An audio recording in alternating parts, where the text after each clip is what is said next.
Hello, hello, hello. September 1st, 2021. Don Jalbert, It's a Pace podcast. I'm going to talk about the same time frame I did in part one, and that was from when I left the military to my first exit of a software company. And I talked about where I pushed and where I pushed, pulled back, where I pushed and where I pulled back, but I didn't do it in a vacuum. I worked with people, and I couldn't get it done without people. I mean, there were some people who were instrumental in me getting from Jackson, Mississippi to Overland Park, Kansas. There was a team that we started the first company. You can't do it alone, and you've got to trust people, and you got to do it. You may have your vision, you may have made that decision. You don't like where you're at. You need to get to where you're going. You figure out how to do it, and you're going to use people, not use them, but work with them. But sometimes, just sometimes, people let you down. So what do you do when that happens? One, lick your wounds. Don't think about it. Lick your wounds. Figure out where the breakdown in the communication was, because at some point you asked them something or told them something, and then they responded, and that response was not grounded in reality. So I can think one guy in Jackson, one guy in Overland Park, and one business partner. A guy in Jackson, we used to kind of make fun of me. He was a little older than I am. Yeah, I trust my wife with financial decisions. She's better at it than I am. So um, he said, "Hey, what do you want to? Why do you let your wife do that?" I said, "Well, because I got this, I got that, I got that. She's much better at it.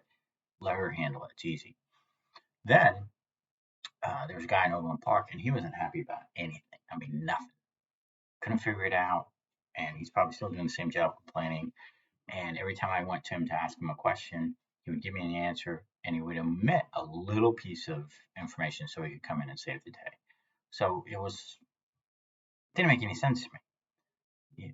He'd give me directions all the way except for the last left turn, and he'd be like, "Oh, well, you forgot the left turn here." It's like, "Well, shit, you didn't tell me the left turn." Uh, just never liked working with that guy. And he would always do that. And I would ask him, "Is there anything else I need to know?" After a while.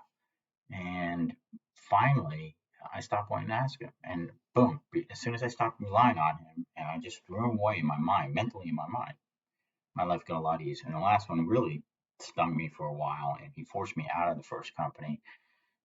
But it was funny. I was kind of looking at the books, trying to figure out what was going on. We had a lot of cash going through, and lo and behold, I'm gone. He doesn't like me doing that. I'm gone, pushed out of the company. The buyout happens, and a couple of years later, he's in jail for embezzling from the company. So lo and behold, great guy. So those three individuals, I think about them, and I don't have all the answers. And you can't have all the answers. You gotta use a team to do this, whatever it is.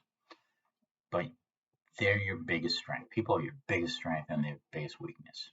That's where you're going to get stung the most. Is projects may not work, you may not sell, you may not do this, but when someone lets you down, you feel it right here.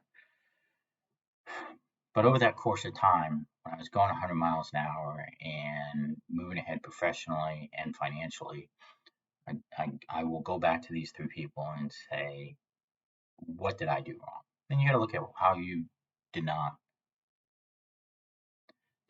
read them correctly. So be that as it may, I'm gonna keep this short because people are your greatest asset. People are your greatest asset. They're also your greatest weakness.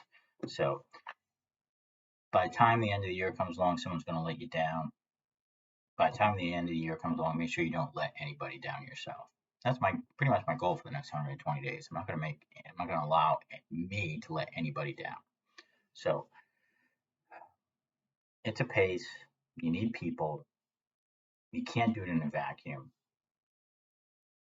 And people are going to stab you in the back. They are going to lie to you, and you can lick your wounds for a day and then press, and then look for somebody else to help you, and look for someone for you to help. So that time frame, moving 100 miles an hour, I met some amazing people who are still friends of mine who I really trust. And if something's not going right, I'm on the phone with them, and I just think it's all good. So they were my strength. They were my greatest assets. These people. So three people I talked about. Who knows where they're at? Who cares? Not me. So let's press. What do I want to talk about? Okay, this is episode 7, part 2. We got 8, 9, 10. Episode 11 is our first interview. By the time 10 rolls around, we're going to finish up with what the principles are.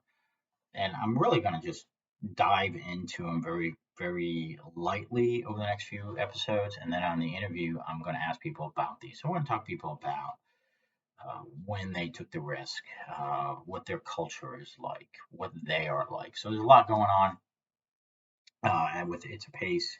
I've actually been interviewed a couple times since episode 6. So that's kind of interesting. Maybe I'll include them in my podcast or on the website, itsapace.com. So thanks for playing along. Thanks for being here. Remember, people are your greatest asset.